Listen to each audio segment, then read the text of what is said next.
Hello students, how are you. एक बार फिर मैं शुभम आपका अपने यूट्यूब चैनल ड्रीम्स एकेडमी में स्वागत करता हूं। आज हम सीखने वाले हैं सेंटेंस के बारे में। किसके बारे में? सेंटेंस के बारे में। सेंटेंस की हिंदी कोई पूछे तो क्या होता है, तो आप सिंपल से जवाब देना वाक्य होता है। वैसे टेंस की हिंदी क्या होती है, तो टेंस की हिंदी काल होती है। तो सेंटेंस की परिभाषा हम लोग सीखेंगे तो बनाएंगे एक ग्रुप ऑफ वर्ड्स। क्या बनेगा आपका? एक ग्रुप ऑफ वर्ड्स। मतलब इसका मतलब ये हुआ कि एक ग्रुप ऑफ वर्ड्स, शब्दों का ऐसा समूह विच मेक्स, विच चाहे लगा दीजिए चाहे दैट लगा दीजिए, which makes a complete sense. कैसा सेंस? Complete sense. मतलब कहने का मतलब है विच मेक्स, जो बनाए ए कंप्लीट सेंस माने पूर्ण भाव, जिससे एक पूर्ण अर्थ प्रकट हो, इज कॉल्ड सेंटेंस। उसको हम सेंटेंस कहते हैं। क्या कहते हैं? सेंटेंस। तो सेंटेंस की परिभाषा हिंदी में भी सुन लीजिए। शब्दों का ऐसा समूह जिससे पूर्ण अर्थ प्रकट हो। पूर्ण अर्थ का मतलब एक संतुष्टि अर्थ प्रकट हो, उसी को हम कहते हैं क्या? सेंटेंस। जैसे मैं एक वाक्य लिखूं, a he is, he doctor is. अब बताइए, इसमें आप ध्यान से देखिए तो ये ट्रांसलेशन उल्टा है। इसको सार्थक क्रम में लिखिए। देखो, कंप्लीट सेंस, एक सुइटेबल भाव प्रकट करे। तो सबसे पहले आप लिखोगे he is a doctor, he is a doctor. ऐसे ट्रांसलेशन जो आप देख रहे हैं जिससे एक पूर्णार्थ प्रकट होता है, उसको हम सेंटेंस कहते हैं। अब हम जानेंगे टाइप्स ऑफ सेंटेंस के बारे में। टाइप्स ऑफ सेंटेंस मीन्स, इसका आप मतलब समझ लीजिए, इस सेंटेंस के प्रकार। जैसा कि सेंटेंस कुछ किताबों में 4 प्रकार का दिया गया है, लेकिन हम आपको 5 प्रकार के सेंटेंस के बारे में बताएंगे। पहला आप लोग जानते ही होंगे, असर्टिव सेंटेंस। असर्टिव सेंटेंस कौन सा सेंटेंस? Assertive sentence. इसी को आप बोलते हो डिक्लेरेटिव सेंटेंस। कौन sentence? Declarative sentence. Assertive sentence के कई सारे नाम हैं। असर्टिव सेंटेंस के कई नाम हैं। चाहे असर्टिव सेंटेंस बोलिए, चाहे डिक्लेरेटिव सेंटेंस बोलिए। क्या बोलिए? डिक्लेरेटिव सेंटेंस बोलिए। और चाहे पॉजिटिव बोल दीजिए और चाहे निगेटिव बोल दीजिए, क्योंकि असर्टिव सेंटेंस के अंतर्गत आपका निगेटिव भी आता है और पॉजिटिव भी आता है। तो असर्टिव सेंटेंस की हिंदी बोल सकते हो आप असर्टिव। डिक्लेरेटिव माने सामान्य वाक्य, तो साधारण वाक्य इसको बोल सकते हो, या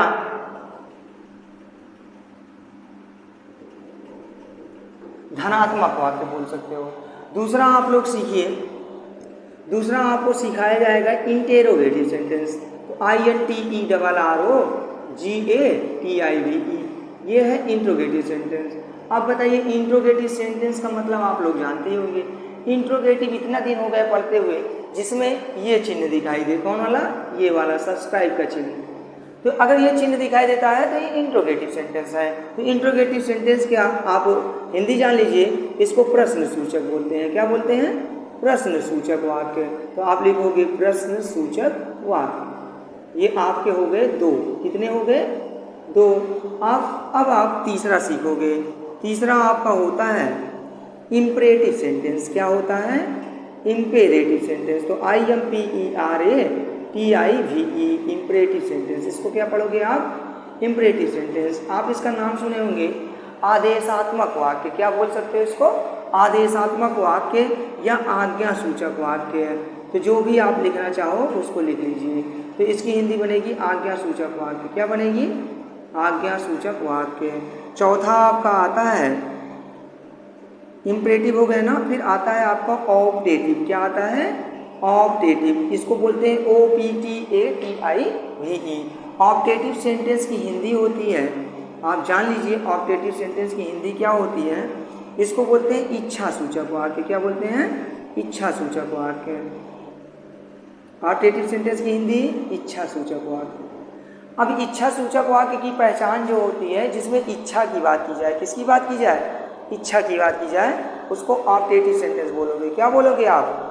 optative sentence. Optative sentence means इच्छा सूचक वाक्य। यहाँ तक आपके समझ में आया? ऑप्टेटिव के बाद आपका आएगा एक्सक्लामेटरी सेंटेंस, तो EXCLAMATORY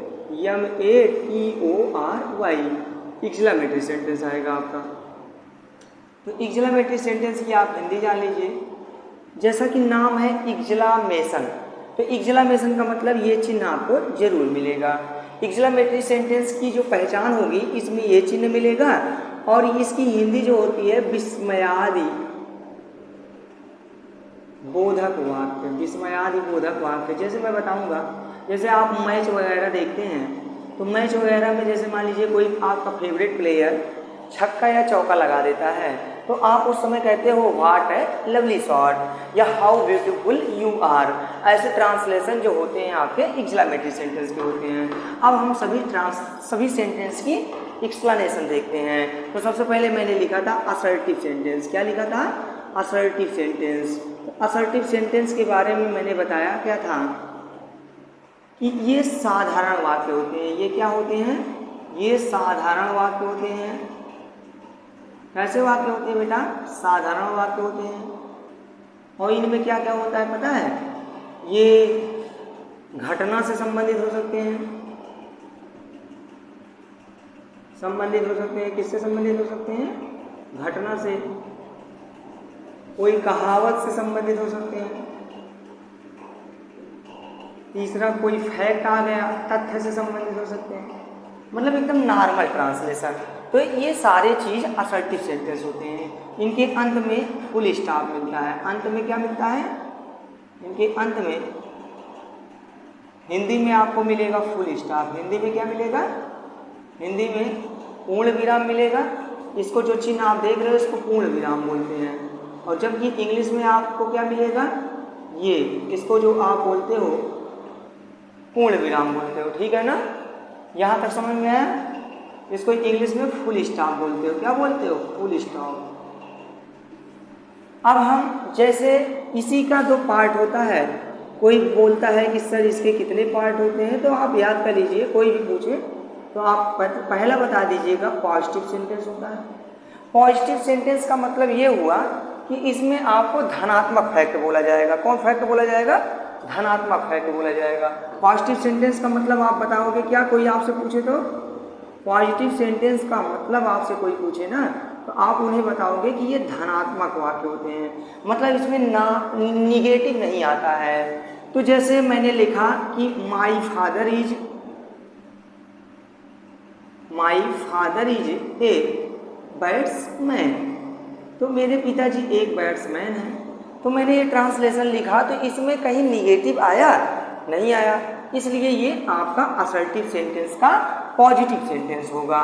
ऐसे एक आध एग्जाम्पल और देख लेते हैं। जैसे मैंने लिखा कि he is playing football, he is playing football. तो इस वाले ट्रांसलेशन में आप देखिए क्या देख रहे हैं कि इसमें कहीं निगेटिव ट्रांसलेशन आया? नहीं आया। नॉट आया? नहीं आया। नेवर आया? नहीं आया। फुल स्टॉप आया? बिल्कुल आया। तो जो फुल स्टॉप आए और निगेटिव ना रहे तो उसको हम पॉजिटिव सेंटेंस कहेंगे। क्या कहेंगे? पॉजिटिव सेंटेंस कहेंगे। अब हम बात करते हैं निगेटिव सेंटेंस की। किसकी बात करते हैं? निगेटिव सेंटेंस की। कोई पूछे निगेटिव सेंटेंस क्या है तो आप बताइएगा। क्या बताएंगे? कि जिसमें नकारात्मक वाक्य आ जाए। जैसे आपको नेवर दिखाई दे। क्या दिखाई दे? नेवर दिखाई दे।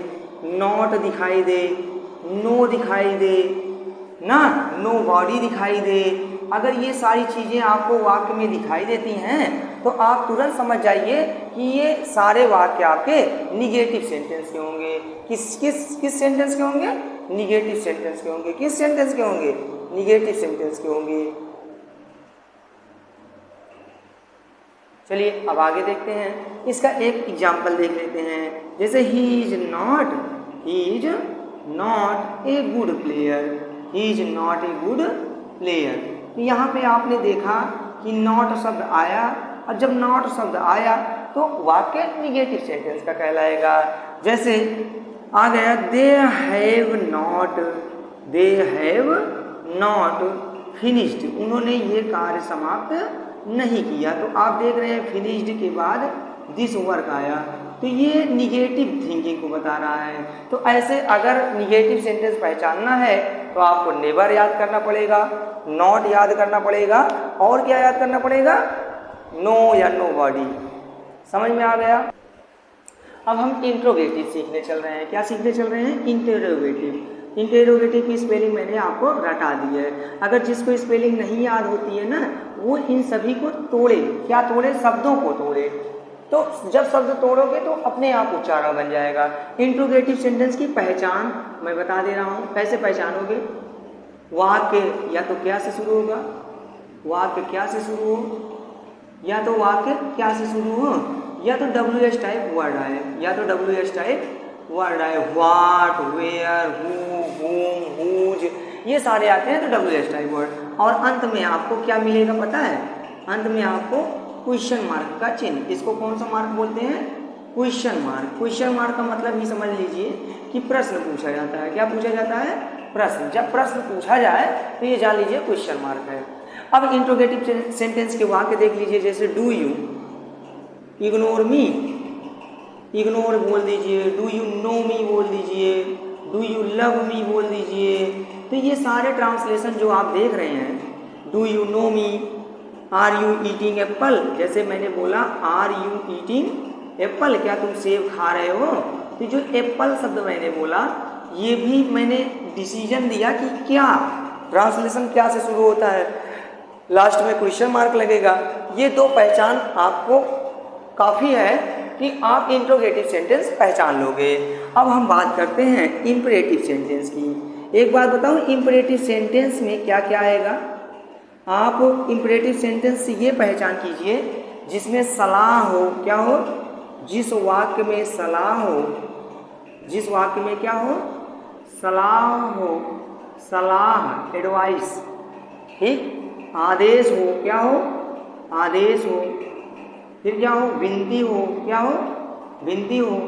प्रार्थना हो, क्या हो, प्रार्थना हो। प्रार्थना हो नहीं, प्रार्थना का भाव व्यक्त हो, प्रार्थना का भाव व्यक्त हो, तो वे वाक्य आप कह सकते हो इंपरेटिव सेंटेंस के होते हैं। किस सेंटेंस के होते हैं, इंपरेटिव सेंटेंस में। इंग्लिश में आप कैसे पहचानोगे, हिंदी तो सर ने बता दिया। तो इंग्लिश में ये वाक्य प्रायः, इंग्लिश में ये वाक्य प्रायः आपके शुरू होते हैं, जानते हो किससे, वर्ब की फर्स्ट फॉर्म से शुरू होते हैं। और किससे शुरू होते हैं, डोंट से शुरू हो सकते हैं। और किससे शुरू हो सकते हैं, नेवर से शुरू हो सकते हैं। और किससे शुरू हो सकते हैं, ऑलवेज से शुरू हो सकते हैं। और बताइए, काइंडली से शुरू हो सकते हैं। किससे शुरू हो सकते हैं, काइंडली से शुरू हो सकते हैं। लेट से शुरू हो सकते हैं। किससे शुरू हो सकते हैं, लेट से शुरू हो सकते हैं। अगर इन सभी से वाक्य आपके शुरू होते हैं तो आप तुरंत समझ जाइए कि ये इंपरेटिव सेंटेंस के वाक्य हैं। जैसे मैंने लिखा लेट अस वाल्क, मैंने लिखा, क्या लिखा, लेट अस वॉक। चाहे वाल्क बच्चे पढ़ते हैं, वाल्क में यल साइलेंट है। लेट अस वाल्क का मतलब आओ चले। तो हमने कहा ट्रांसलेशन या तो लेट से शुरू हो, लेट से शुरू हो तो भी वे वाक्य इंपरेटिव सेंटेंस के होते हैं। जैसे आ गया don't give me, don't give me a pen, मुझे एक पेन मत दो। तो यहाँ पे डोंट से वाक्य शुरू हो गया। इन सभी वाक्य के अंत में फुल स्टॉप आता है। तो किन किन वाक्य के अंत में फुल स्टॉप आता है, इंपरेटिव सेंटेंस में और असर्टिव सेंटेंस में। असर्टिव सेंटेंस के कितने हिस्से होते हैं, दो, पॉजिटिव और निगेटिव। अब हम बात करते हैं ऑप्टेटिव सेंटेंस की। किसकी, ऑप्टेटिव सेंटेंस की। ऑप्टेटिव सेंटेंस में मैंने बताया कि ये वाक्य इच्छा सूचक होते हैं। तो जिन वाक्यों से, जिन वाक्यों से, ऐसे परिभाषा बना सकते हो, जिन वाक्यों से इच्छा, क्या, शिक्षा नहीं, इच्छा, इच्छा का भाव प्रकट हो। आशीर्वाद, इच्छा, क्या, आशीर्वाद, इच्छा आ गई, आशीर्वाद आ गई, श्राप आ गया, और जानते हो क्या आ गया, शुभकामना आ गई। ये सारी चीज़ों का भाव अगर प्रकट होता है, शुभकामना का भाव प्रकट हो, इन सभी का भाव अगर प्रकट होता है तो आप तुरंत समझ जाइए कि ये वाक्य जो होंगे ऑप्टेटिव सेंटेंस के होंगे। तो जिन वाक्यों से इच्छा, आशीर्वाद, श्राप, शुभकामना का भाव प्रकट हो तो वे वाक्य ऑप्टेटिव सेंटेंस के होते हैं। जानते हो, अधिकतर इंग्लिश में, अधिकतर ये जो ट्रांसलेशन होते हैं, इनके जो ट्रांसलेशन होंगे वो में से शुरू होंगे। अधिकतर ट्रांसलेशन में से शुरू होते हैं। किससे शुरू होते हैं? में से शुरू होते हैं। परंतु जानते हो भैया, में से शुरू होते हैं और अंत में क्या आता है पता है? और अंत में आपके आएगा इक्जलामेशन का चिन्ह। अंत में किसका चिन्ह आएगा? इक्जलामेशन का चिन्ह, यही चिन्ह आएगा। तो अगर ये चिन्ह आ जाता है तो आप तुरंत समझ जाइए कि ये ऑप्टेटिव सेंटेंस है। जैसे मैंने बोला कि may God give you with a son, भगवान आपको एक पुत्र प्रदान करें। तो ये वाक्य आशीर्वाद दिखाई दे रहा है, तो ये वाक्य आपका इंट्रोगेटिव नहीं कहलाएगा, इंट्रोगेटिव नहीं है ये। तो ये शुभकामना दी जा रही है। जैसे मैंने बोला मे यू लिव लॉन्ग, मैंने बोला क्या भैया? मे यू लिव लॉन्ग, मतलब आप लंबी आयु जिए। कैसी आयु जिए? लंबी आयु जिए। तो ये सारे वाक्य जो आप देख रहे हैं, जैसे बोले गुड इवनिंग, तो गुड इवनिंग भी आपका, जो मैंने ये गुड इवनिंग शब्द बोला, इसमें आप एक्सक्लेमेशन नहीं लगाओगे। तो ये सारे वाक्य जो देख रहे हैं आप बोल सकते हो कि ये ऑप्टेटिव सेंटेंस के हैं। किसके हैं? Optative sentence. चलिए अब हम एक्सक्लेमेटरी सेंटेंस के बारे में जान लेते हैं। इसकी हिंदी मैंने पहले ही बता दी कि ये विस्मयादिबोधक वाक्य होते हैं। जानते हो आप लोग ये सब शब्द सुने होंगे, हुर्रा सुने होंगे, ओह सुने होंगे। हुर्रा के तुरंत पश्चात क्या आता है? एक्सक्लेमेशन का चिन्ह। ओह आता है, आह आता है, और उसके बाद ब्रेवो आता है। ये सभी बेटा ये अपने आप हृदय से निकल जाते हैं। तो हुर्रा, ओ, आह, ब्रेवो, और उसके साथ साथ आपका आ गया वेल डन आ गया। तो आप ये सारी चीज़ें जो देख रहे हैं ये भी एक्सक्लेमेटरी सेंटेंस है, लेकिन ये सेंटेंस आपको नहीं दिखाई दे रहे हैं, क्योंकि सेंटेंस का मतलब मैंने बताया कि कलेक्शन ऑफ वर्ड्स होना चाहिए। तो ये सिंगल वर्ड्स हैं, ये कलेक्शन नहीं है। तो इसके वाक्य आप कुछ इस तरीके से देख लीजिए। जैसे मैच खेल रहे थे आप, तो कोई छक्का लगाया, तो आपने अंग्रेजी में बोला what a lovely shot, what A lovely shot. आप तुरंत एक्सक्लेमेशन हो गए, आंखें आपकी फटी की फटी हो गई। तो ये भी ट्रांसलेशन आप जो देख रहे हैं, इससे आश्चर्य का बोध हो। तो आश्चर्य का बोध होता है जिस वाक्य से आश्चर्य का बोध हो। किसका बोध हो? आश्चर्य का बोध हो। तो वे वाक्य आप तुरंत समझ जाइएगा एक्सक्लेमेटरी सेंटेंस के होते हैं। अब दूसरा वाक्य मैंने देखा कि हाउ ब्यूटीफुल यू आर। आप बोल सकते हो कि आप इतने सुंदर हो। तो हाउ ब्यूटीफुल यू आर, ये भी ट्रांसलेशन आप जो देख रहे हैं ये भी एक्सक्लेमेशन का है। ये वाक्य अधिकतर इंग्लिश में व्हाट से और हाउ से शुरू होते हैं। एक्सक्लेमेटरी सेंटेंस के जितने भी वाक्य होंगे वो व्हाट या हाउ से शुरू होंगे, लेकिन क्वेश्चन मार्क नहीं लगेगा। व्हाट या हाउ के तुरंत पश्चात आपका नाउन या वर्ब, नाउन या एडजेक्टिव होगा। ये चीज आप ध्यान दीजिए। व्हाट के तुरंत पश्चात नाउन या एडजेक्टिव। तो तीसरा ट्रांसलेशन मैंने लिखा what an idea, what an idea, गजब का विचार है आपका। व्हाट एन आइडिया, ये भी ट्रांसलेशन आप जो देख रहे हैं ये भी एक्सक्लेमेटरी सेंटेंस का है। और जैसे बोल दिया जाए और एक ही कि how pleasant the weather is, मौसम कितना सुहाना है। ये सारे वाक्य आप देख रहे हैं, इन सभी में क्वेश्चन मार्क नहीं लगा है, और ये अधिकतर वाक्य व्हाट और हाउ से शुरू होते हैं, जिन्हें हम एक्सक्लेमेटरी सेंटेंस कहते हैं। आशा करता हूँ कि आपको एक्सक्लेमेटरी सेंटेंस भी समझ में आ गया होगा। ठीक है, मिलते हैं एक नई वीडियो के लिए। तब तक के लिए आप अपना ख्याल रखिएगा। नमस्कार।